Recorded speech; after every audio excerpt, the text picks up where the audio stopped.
देखिए रेजोनेंस के बारे में डिस्कस कर रहे थे। रेजोनेंस आया कहां से, उसके बारे में बात चल रही थी। भाई रेजोनेंस की जरूरत क्यों पड़ गई, ऐसे क्या कारण हुआ कि रेजोनेंस कॉन्सेप्ट अस्तित्व में आया, या हम और आप पढ़ रहे, क्यों पढ़ रहे थे। तो इसके लिए हम बात कर रहे थे, भाई कोई हमारे पास एक मॉलिक्यूल है, कोवैलेंट मॉलिक्यूल है, उस मॉलिक्यूल में बॉन्ड है कोवैलेंट, ठीक। 10th में हम पढ़ के आए ये चीज, तो वहीं पे सिखाया गया भाई म्यूचुअल शेयरिंग होती है, दोनों एटम्स का इस पे बराबर अधिकार होता है, और ये बिल्कुल मिडिल में दोनों एटम्स के रहता है। तो ऐसा बॉन्ड जिसमें म्यूचुअल शेयरिंग हो, कोवैलेंट बॉन्ड होता है। तो इस मॉलिक्यूल के इस स्ट्रक्चर को या स्ट्रक्चर को देख के हम इसकी प्रॉपर्टी को डिफाइन करते हैं, लेकिन फिर भी ये स्ट्रक्चर इस मॉलिक्यूल की सारी प्रॉपर्टी को डिफाइन नहीं कर पाती। क्यों नहीं कर पाती? अब यहाँ पे एक बात मैं आपको बताना चाहूंगा, इसके अकॉर्डिंग ये मॉलिक्यूल नॉर्मल मॉलिक्यूल आपको दिखाई दे रहा है, नॉर्मल है, लेकिन मैं कहूं कि इसमें कुछ आयनिक कैरेक्टर भी होता है, ठीक। तो क्या हो जाता है, कभी कभी क्या होता है, कोई एक मॉलिक्यूल की स्ट्रक्चर उस मॉलिक्यूल के सारी प्रॉपर्टी को डिफाइन करने में असमर्थ हो जाती है, तब इस स्थिति में यूज किया जाता है रेजोनेंस कॉन्सेप्ट का, ठीक है भाई।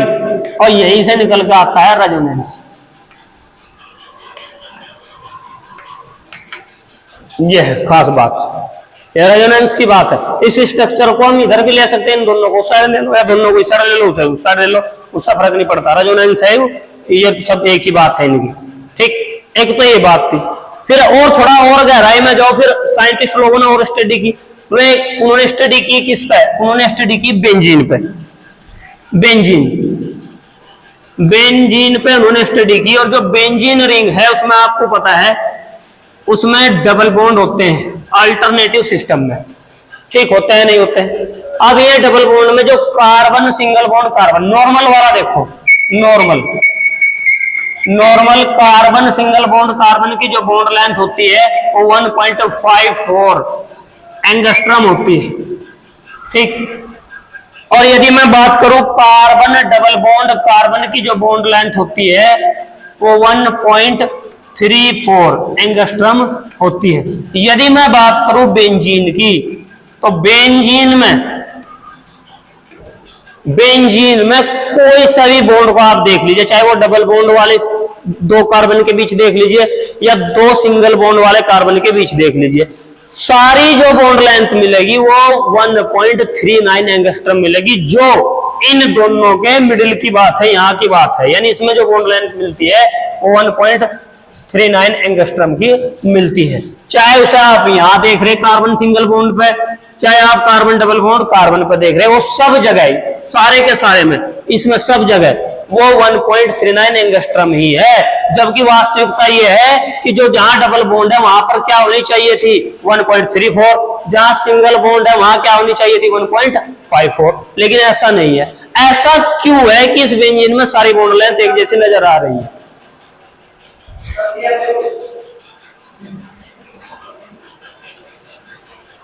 अब इसके अलावा एक और बात साइंटिस्ट लोगों ने देखी कि हमें नॉर्मली एक चीज, एक टेस्ट करते हैं हम लेबोरेटरी में, सैचुरेशन का और अनसैचुरेशन का।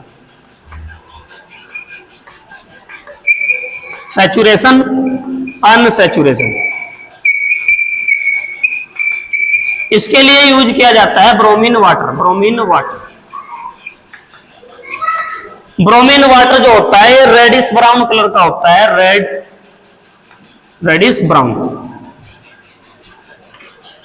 अगर इस ब्रोमीन वाटर को किसी भी हम कॉन्जुगेटेड सिस्टम में डाल दें, या हम कहीं किसी भी मल्टीपल बॉन्ड वाले सिस्टम में डाल दें, तो ये कलरलेस हो जाता है। ये इसकी प्रॉपर्टी है, ये खूबी है, क्योंकि जो मल्टीपल बॉन्ड वाले सिस्टम होते हैं वे होते हैं अनसैचुरेटेड। ये क्लास 10th में हम पढ़ा है, सैचुरेटेड कंपाउंड, अनसैचुरेटेड कंपाउंड, और वो भी हाइड्रोकार्बन की फॉर्म में हमने पढ़े थे क्लास 10th में, अनसैचुरेटेड हाइड्रोकार्बन और सैचुरेटेड हाइड्रोकार्बन।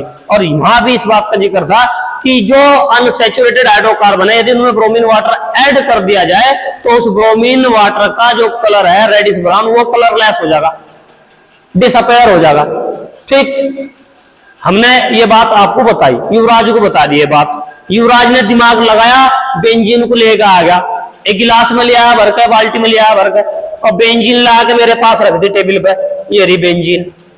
अब बेंजीन में हमें पता भाई डबल बॉन्ड है, होते हैं नहीं होते हैं, ठीक, डबल बॉन्ड है, तो ये क्या है, एक अनसैचुरेटेड सिस्टम हुआ।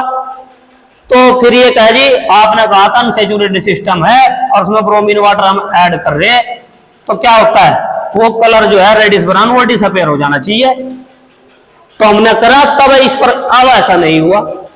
जो ब्रोमीन वाटर का रेडिश ब्राउन कलर था, वो बेंजीन जो एक अनसैचुरेटेड सिस्टम है उसमें जब उसको ऐड किया तब वो डिसअपेयर नहीं हुआ, तो गड़बड़ होगी ना बात को, जबकि वो करना चाहिए था। तो ऐसा क्यों हुआ, ये दो बात, एक तो ये होगी कि यहां इसमें बेंजीन में सारी बॉन्ड लेंथ 1.39 एंगस्ट्रॉम आ रही, और फिर जो बेंजीन में ब्रोमीन वाटर ऐड कर रहे हैं वो डिसअपेयर नहीं कर रहा। ये क्या चीज है, इस चीज को ही, इसकी ही स्टडी, या हम कहें कि यहीं से रेजोनेंस का जन्म हुआ, कि ऐसा कुछ तो है जिसकी वजह से ये चीज फॉलो नहीं कर पा रहे, जो होना चाहिए था वो नहीं हो रहा, उससे अलग हो रहा। तो यही से कॉन्सेप्ट निकल कर आया रेजोनेंस का।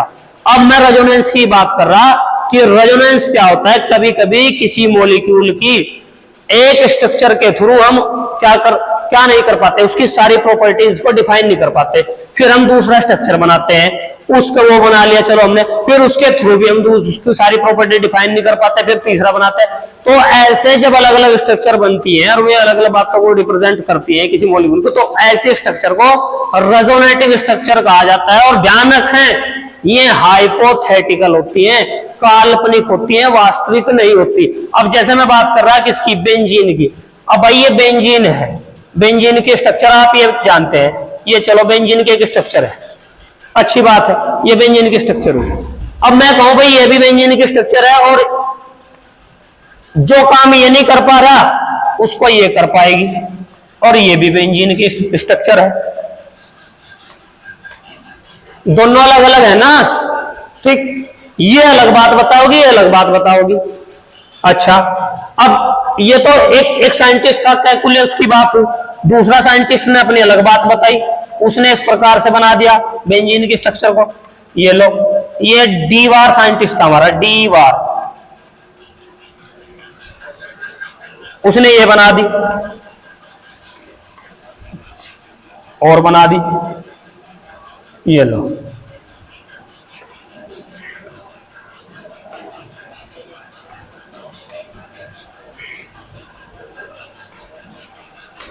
ये तो ये जो स्ट्रक्चर हुई ये कैलकुले की हुई,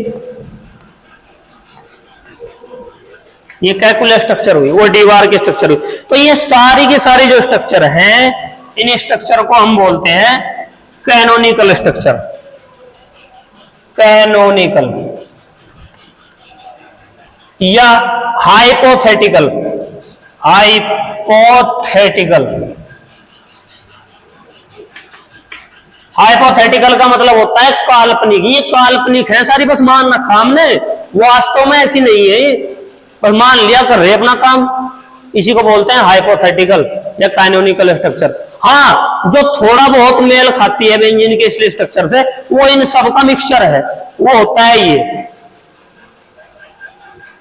ऐसे कर दो, ये डॉटेड डॉटेड बना लो, ठीक, ऐसे ऐसे, ये होती है, ये स्ट्रक्चर हुई कैनोनिकल स्ट्रक्चर, ये हुए रेजोनेटिंग हाइब्रिड, है सारी रेजोनेटिंग स्ट्रक्चर।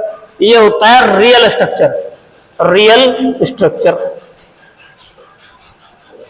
ठीक, या रेजोनेटिंग हाइब्रिड।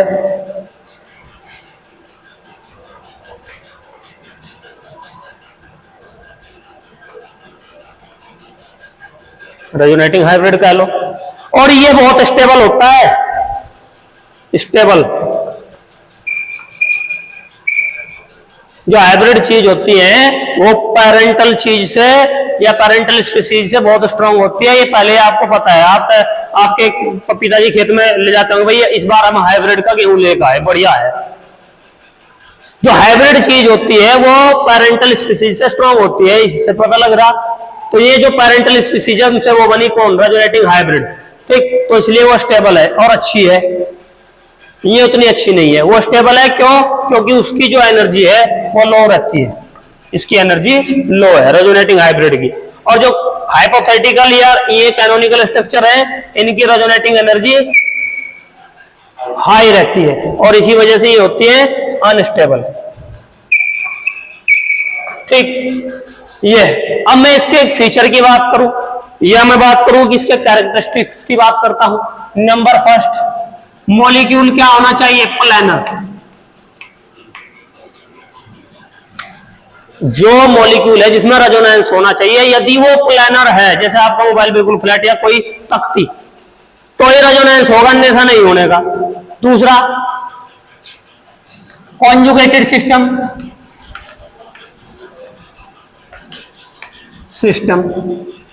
जिसे हम कह सकते हैं कि मल्टीपल बॉन्ड हो,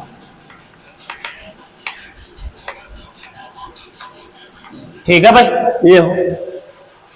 तीसरा,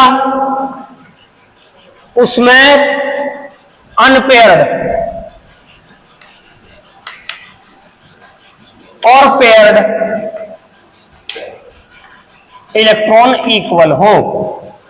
तीन बात बता दिया आपको रेजोनेंस में। पहला कैरेक्टरिस्टिक कब होगा, रेजोनेंस होने के लिए molecule must be planar, planar होगा तो रेजोनेंस होगा। दूसरा क्या, कॉन्जुगेटेड सिस्टम होना जरूरी है।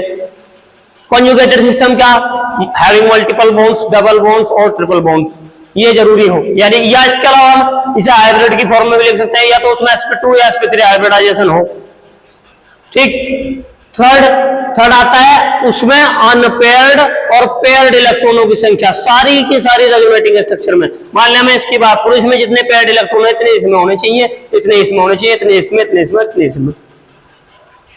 अनपेयर्ड है तब भी इक्वल होने चाहिए और पेयर्ड है तब भी इक्वल होने चाहिए। आगे बात करते हैं नंबर 4 की, पोजीशन। रेजोनेटिंग स्ट्रक्चर में जो एटम्स की पोजीशन है वे अपनी जगह ही होनी चाहिए। ये नहीं कि ये कार्बन 1 है, ये कार्बन 2 है, कार्बन 3 है, इस स्ट्रक्चर में यहाँ कार्बन 1 है और यहाँ कार्बन 2 आ गया, ऐसा नहीं होना चाहिए। जो जहां है वो वहीं रहना चाहिए, समझे बात को। यानी रेजोनेटिंग स्ट्रक्चर में जो एटम्स हैं वे अपनी स्थिति से बिल्कुल हिलने नहीं चाहिए। जैसे आप बैठे हैं, युवराज यहाँ बैठा, प्रियांशु ये शिवम यहाँ पे बैठा, नितिन वहां बैठा, तो आप अपनी जगह ही रहेंगे। आप अपनी जगह बैठे बैठे पेंसिल का आदान प्रदान कर सकते हैं, भाई अब इसे को दे दिए, इसको दे दिए। तो यही काम होता है रेजोनेंस में, जो एटम है वो नहीं हिलेंगे, ठीक। फिर आगे आ जाओ, नंबर 5 बात करता हूं किसकी, एनर्जी की, ENERGY, ठीक। एनर्जी जितनी रेजोनेटिंग स्ट्रक्चर है इनमें, उसे छोड़ दे वो अलग चीज। यहां मैंने डबल हेडेड आयरन लगाया, गौर से देखो, वहां डबल हेडेड आयरन लगाया। ये जितनी रेजोनेटिंग स्ट्रक्चर है या कैनोनिकल स्ट्रक्चर है, इनकी सबकी एनर्जी इक्वल होनी चाहिए। जिसकी इसकी यदि 3 किलो कैलोरी है तो उसकी भी 3, इसकी भी 3, इसकी भी। समझने के बाद यदि ऐसा है तो रेजोनेंस होगा, अन्यथा रेजोनेंस नहीं होगा, ठीक है। अच्छा, रेजोनेंस एक तो बेंजीन में दिखा दिया, CO2 मॉलिक्यूल में देखो रेजोनेंस, ये रास नंबर 2 CO2।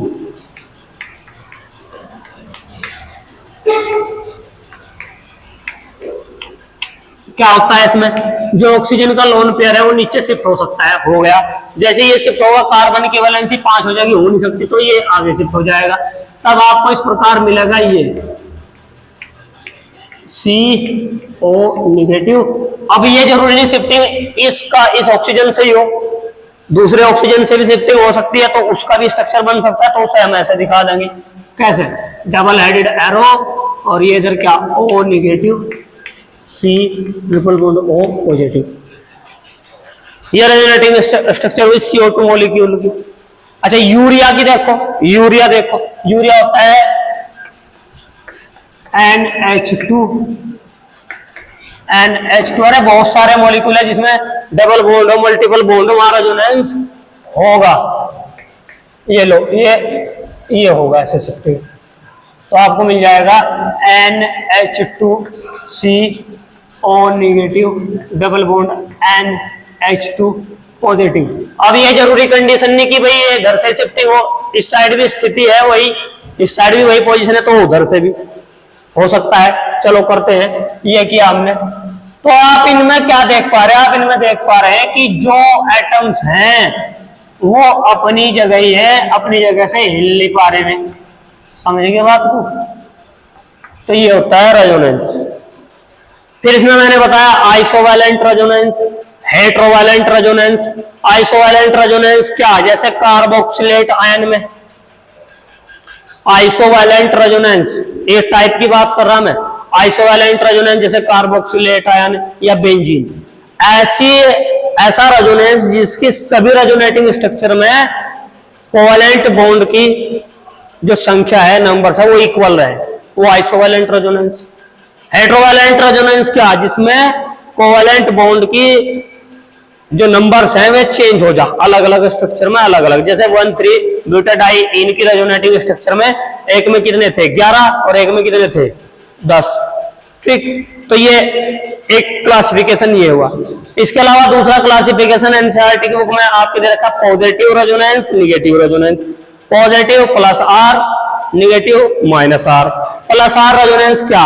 ऐसी स्थिति जहां कहीं हो कोई एटम या कोई ग्रुप किसी कॉन्जुगेटेड सिस्टम पर लग रहा, कोई एटम या कोई ग्रुप किसी कॉन्जुगेटेड सिस्टम पर, एक हमारे पास कॉन्जुगेटेड सिस्टम है बेंजीन, इस पर लग रही NH2, तो यदि इलेक्ट्रॉनों की शिफ्टिंग इस एटम या ग्रुप से, यहां कोई एटम भी हो सकता है, यहां कोई ग्रुप भी हो सकता है, इससे वो नीचे की ओर जाए, समझे बात को?